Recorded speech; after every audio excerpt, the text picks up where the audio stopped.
Due to studio renovations, we've been off the air for a couple of weeks, and you've probably noticed since you haven't been able to get your sports news from anywhere. So we're going to use this episode to get you caught up on the Phillies postseason run, the Eagles' great start to their season, and surprisingly, the Flyers' great start to their season here on this episode of Sports Talk Philadelphia.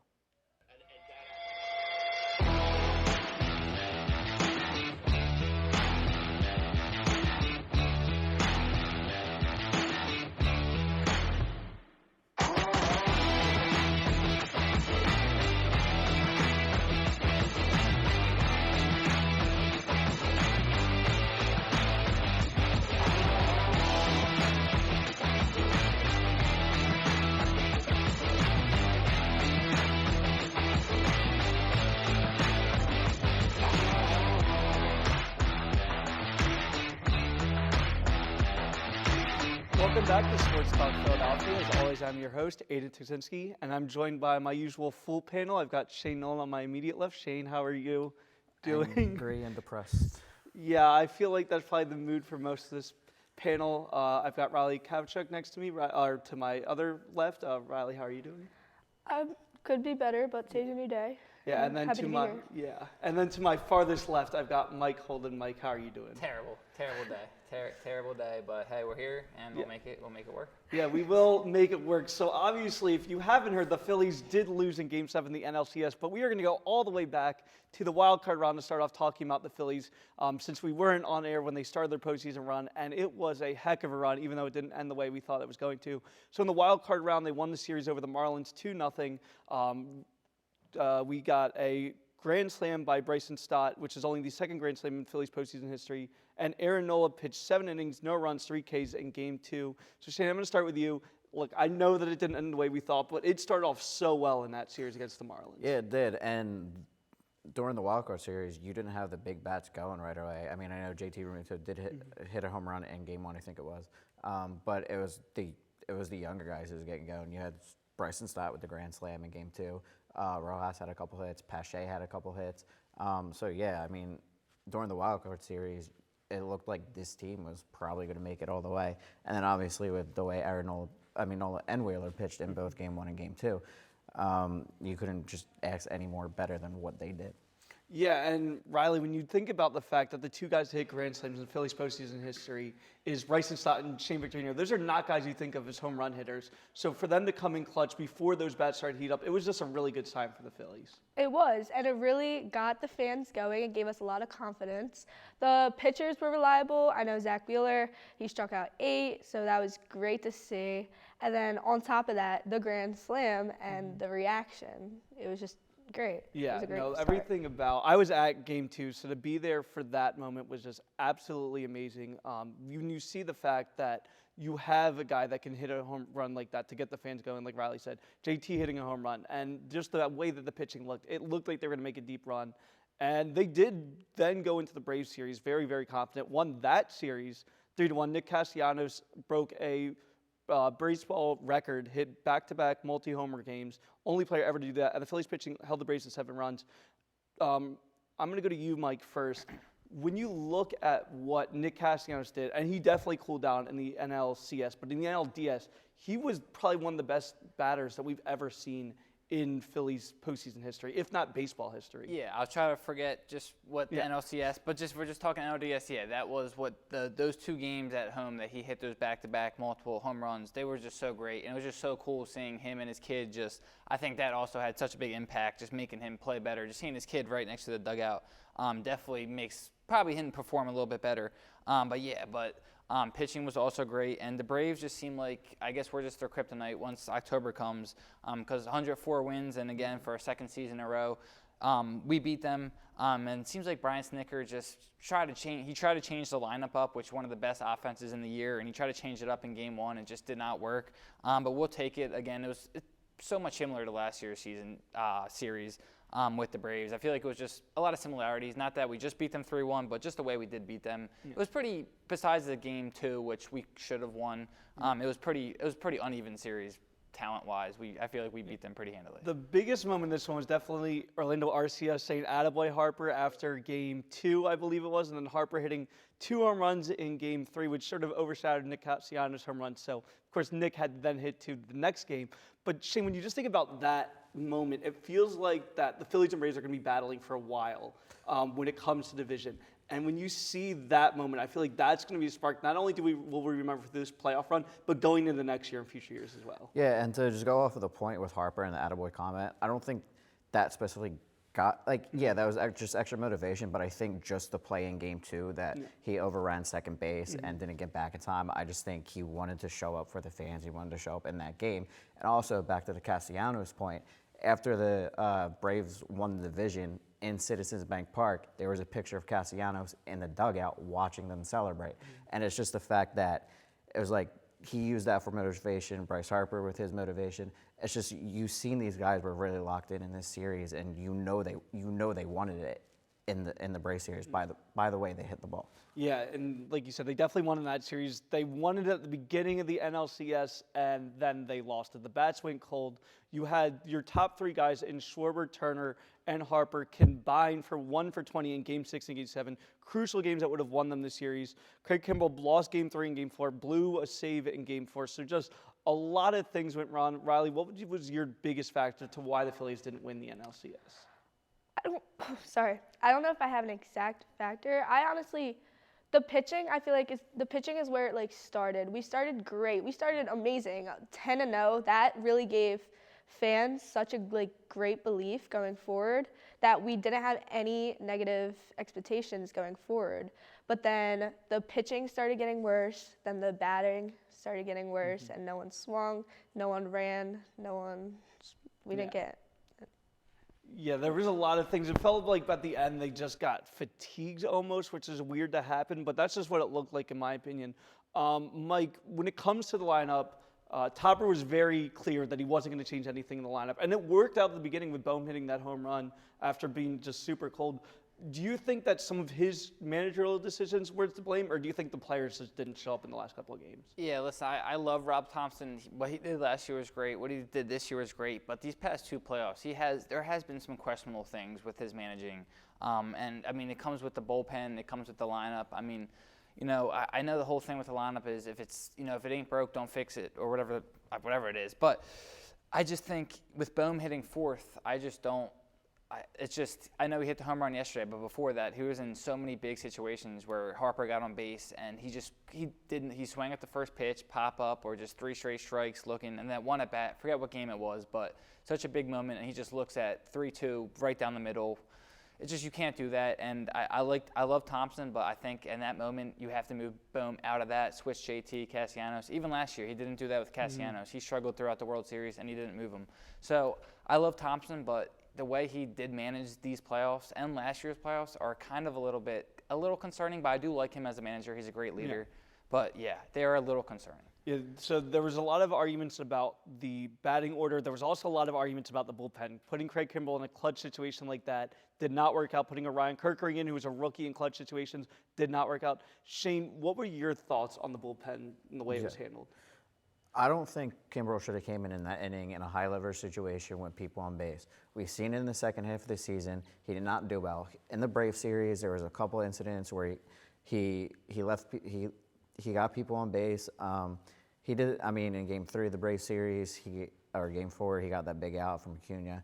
But still, and Ryan Kirkland, he probably shouldn't have been in. You had Lorenzen and Taijuan Walker in the bullpen. You did not use Taijuan Walker at all in this series. What was he on the postseason roster for then? And you didn't use Lorenzen. Instead, you brung in Jeff Hoffman in the 3rd or 4th inning to relieve Sanchez. You used your best right-handed pitcher out of the bullpen way too early when you had 2 other guys who can give you length out of the bullpen to use. And maybe they win in 5 if that happens. Yeah, there is a lot that is going to be talked about. There's also a lot of notable free agents coming up. And quickly, I'm just going to ask you guys, do you re-sign Craig Kimbrell, yes or no? Get him out of here. No. So that one's definitely gone. I believe next week we're going to talk about the Aaron Nola and Reese Hoskins debate just because of the fact that those are the two guys that are probably going to be coming back. And there is a lot of other free agents as well, but those are the two big ones. And I feel like you're only re-sign one. So next week we'll talk about that. But now we're going to transition into a team that we are much more happy to talk about in the Philadelphia Eagles, who are off to another great start, 6-1. In their last 3 games, they beat the Rams 25-11, slipped up a little bit against the Jets and lost 20-14, but then beat the Dolphins 31-17 on Sunday Night Football. So, Mike, I'm going to start with you first. What has been your thoughts about the Eagles season so far, especially the last 3 games? Yeah, I mean, I guess the first 4 games were a little questionable. I know we were pulling out the wins, but I feel like every week we were kind of like, oh, we won, but there was a lot to work on. And then kind of the same thing with the last two other weeks too. I mean, with the Rams, it was a good win, but there was a lot to work on. And then obviously that loss to the Jets. I mean, I think the main thing for me has been definitely the red zone offense. The play calling has not been great at all. I mean, the one thing I can definitely remember is I think it was the Jets game. Mm-hmm. It was you're inside the 10 and you call 3 straight run plays to Jalen Hurts, that's QB, and like it works sometimes, but like it's just the play calling in the red zone specifically just has not been good at all. And it just kind of looks like the offense before Shane Steichen. I kind of said it last time we talked, but just looks like with Brian Grote, like kind of just that same offense, not the offense we saw last year. I know A.J. Brown's still getting, 5 straight, 125 yards, but it's just I feel like this team has so much more. They definitely have just so much more potential, and I feel like they can be blowing out these teams, and they look so much better against the Dolphins. So hopefully it can keep getting better, but to me, the play calling is still very concerning on the offensive end. Yeah, one other thing about the offense that's concerned some people and others it hasn't been too big a concern is the turnovers by Jalen Hurts. On the Sunday night game, he had 1 fumble, 1 interception. He's up to 8 interceptions already, 16 total touchdowns. So he's still scoring a lot of touchdowns, but a lot more interceptions than we're used to seeing from him. Riley, are you concerned at all by the amount of interceptions that Jalen Hurts has thrown? Yeah, after especially the last game, there's been, the Jets game especially, there was a lot of dropped passes. And I believe that if he keeps performing the way he is, there could be a downfall in the middle of the season when we don't need it, but we need to start focusing on putting ourselves out there more, advancing more on forward. Yeah. I mean, yeah, when you talk about the way that Jalen Hurts has played, we're so used to him being an MVP caliber player. Even his first year when he really struggled, he looked much better, did not turn over the ball the way that he has this year. So it'll be interesting to see if they can fix that. However, despite all the turnovers, despite some of the other adversity on the defensive side, the Eagles are 6-1 in first place, have a solid lead over the Cowboys, who are 4-2 due to a bye. The Commanders are 3-4 after a win against they lost to the Giants, and the Giants are now 2-5. So the bottom of the division is really fighting it out, and so is the top. So, Riley, I'm going to go to you. Are you happy with where the Eagles are at in their division, even though they're only a game and a half above the Cowboys? I am happy where they're at, especially with their next upcoming games. They're playing a little more like of their speed, but I feel like they can still adjust to them and win them. So I believe they'll still be over the Cowboys. Yeah, and Mike, when you talk about not just the division lead, but just the conference overall, the Eagles are the only team to only have 1 loss, thanks to the 49ers losing again last Sunday. So, and they're going to be without Brock Purdy as well, going with Sam Darnold, and the Lions lost as well to the Ravens. So the Eagles are in a much better spot than they were 2 weeks ago when they lost to the Jets. Yeah, I think the Eagles, after this week, I think they're the clear number 1 in the NFC. Like I said, I think they're the best team, even with the way they've been playing, and I think each week is just going to I think they're going to fully unlock their potential coming up, I think, especially in these big games, because you got the Bills, Chiefs, Niners coming up right after the Commanders this week, and then it just starts to get hard. So we will see what happens. Hopefully it turns out well. Yeah, like Riley said, I think the Eagles are definitely over the Cowboys, but we'll see. And I think they are the best in the NFC. Yeah, and the Eagles right now, they have the best record in the NFC. They look the best, so it'll be interesting if they can keep it up. And like Mike said, they're going to be playing the Commanders this week, which is a much easier game than it has been. The Commanders are 3-4. They lost 14-7 to the Giants last week. Like I said, Sam Howell, 29-41, 290 yards, and a touchdown versus the Eagles in the Week 4 matchup. So you are now versing that quarterback that played really well against you. So, Mike, what adjustments do you think the Eagles are going to have to make to stop Sam Howell, who did look really, really good against them that first Yeah, game? watching the game on Sunday, he looked like two different. We made him look like Tom Brady, and the Giants made him look like who he is, which, he's an average quarterback, kind of like the Commanders have always had, it seems like. But yeah, they have to get to him. That's with any really average quarterback. You have to get to him, provide pressure.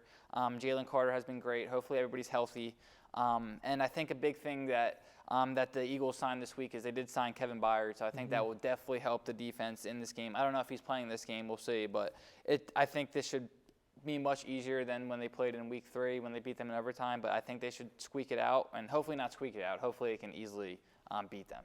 Yeah, and when you talk about getting Kevin Byron with how beat up the Eagles secondary has been, it is going to be a huge add. And it was actually a trade, not just a free agent signing. And again, another trade for the Titans where we also got A.J. Brown from. So the Titans, for some reason, are just really happy to be trade partners with the Eagles. But that's sort of besides the point. But when you look at, like Mike said, the Eagles schedule coming up is super hard. So, Riley, it's very imperative that you beat the Commanders, which is a team you're supposed to beat, before you face the Cowboys, Bills, Chiefs, that really tough part of the schedule. Yeah, I completely understand. And with the Commanders coming up, Eagles are getting 5.5 yards per play. Meanwhile, the Commanders are getting only 4.7. And Eagles are also allowing only 4.9 yards per play.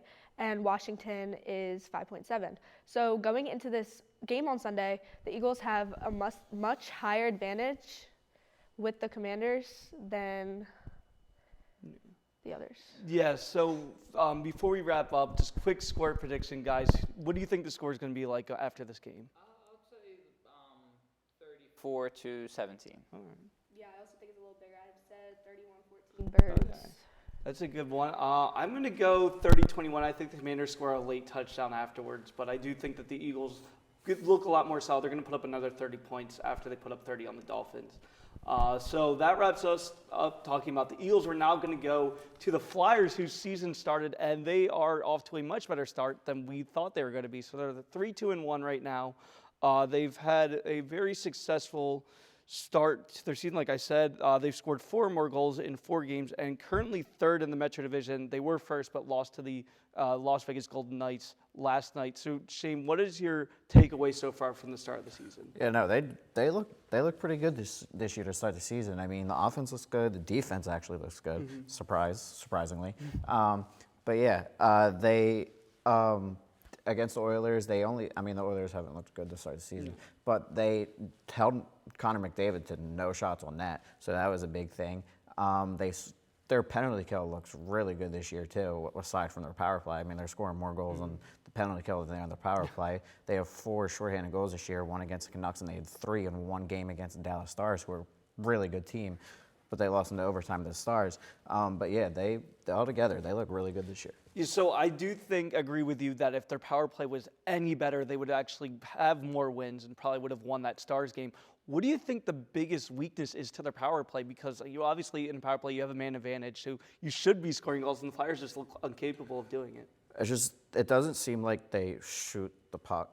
They don't shoot the puck enough, and the way they move the puck around on the power play, the system just doesn't seem it looks like it's working. With you have 2 guys below the goal line, and then you have somebody at the point, and then you have 2 guys on the side. That's what's not working with them, and it's always been the thing. It's always been the thing. They just can't pass. They can't move the puck well on the power plays like some of the other teams with high-powered offense. Yeah, their shorthanded goal against the Oilers was really, really cool though to see, and it is good to see that they can score that way. They just need to work on their power play. But like Shane said, a lot of guys are off to a great start. Carter Hart is off to another great start this year. He has a 3-2 record to start, 1 shutout, and has only allowed a little over 2.2 goals per game.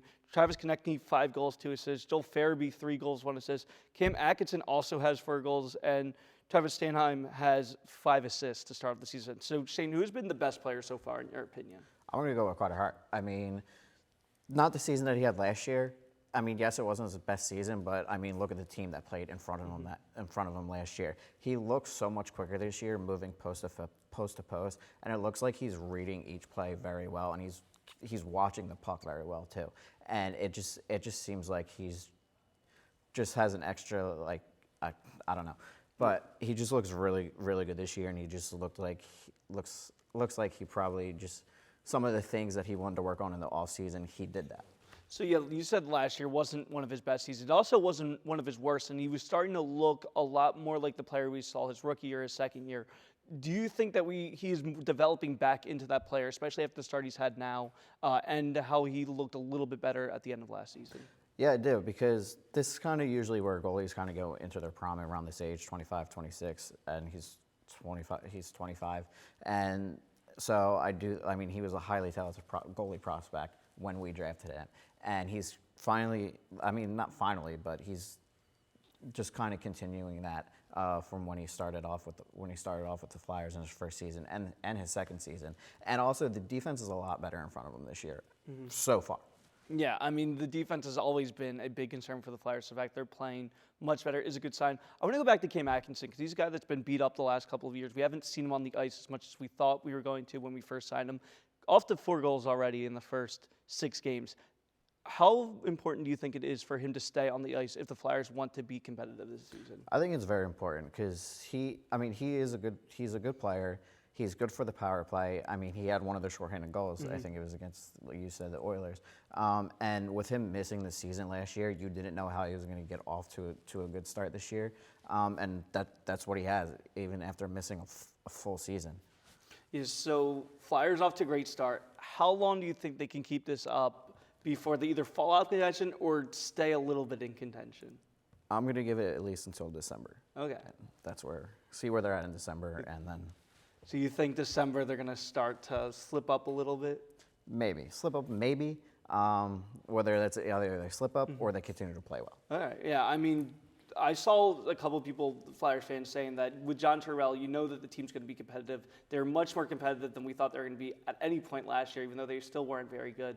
So if they can improve on that, there is a chance that maybe they can compete for a wild card spot, although we're all very aware that that is being very optimistic. But the way that the other Philadelphia teams have played, who knows, maybe that is a possibility.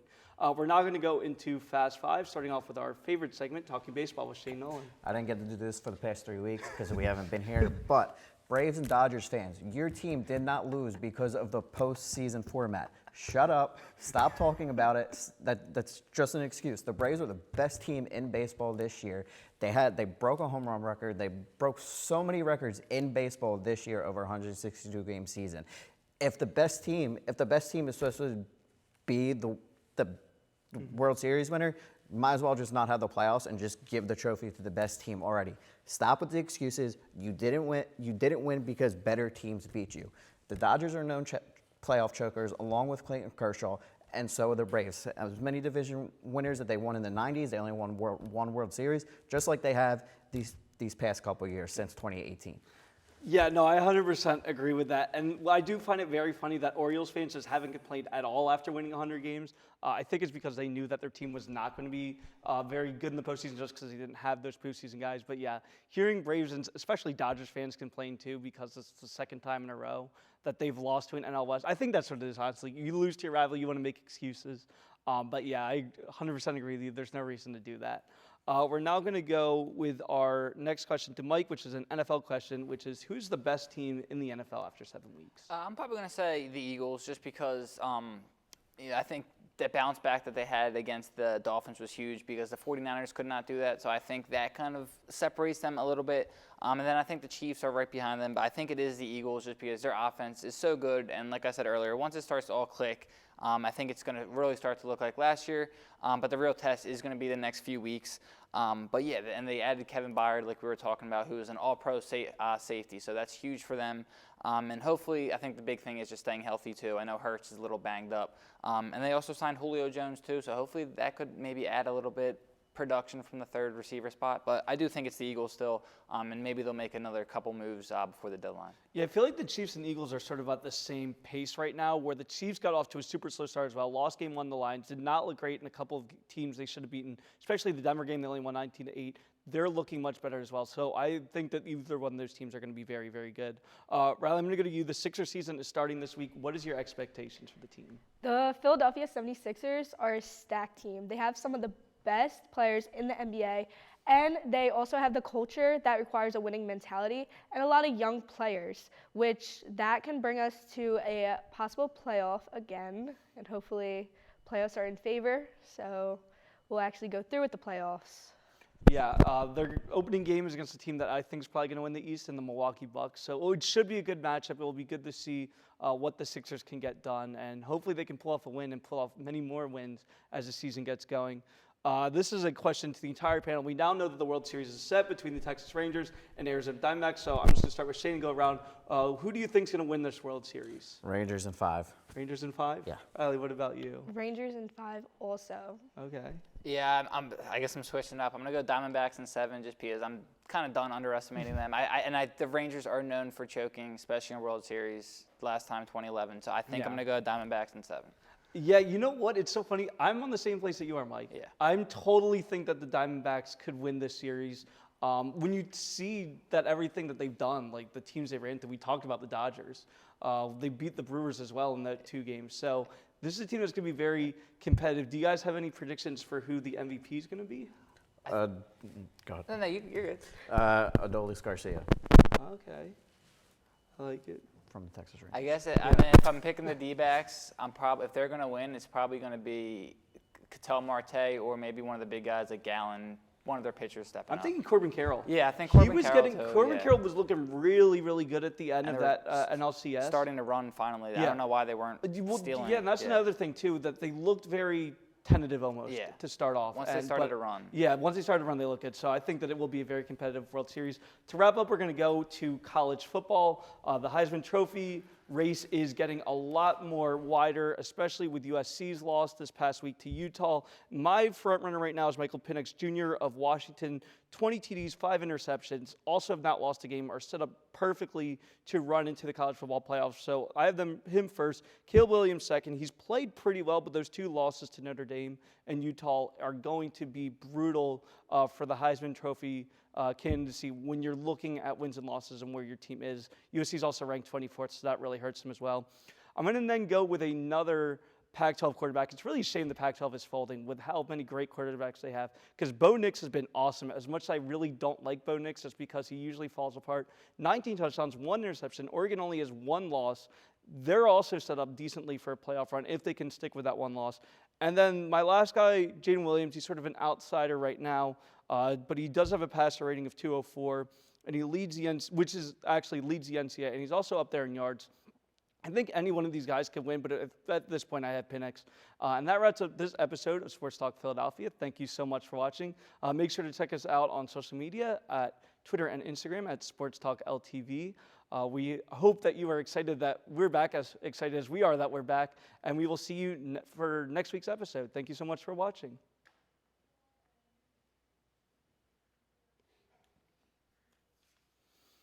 Good episode.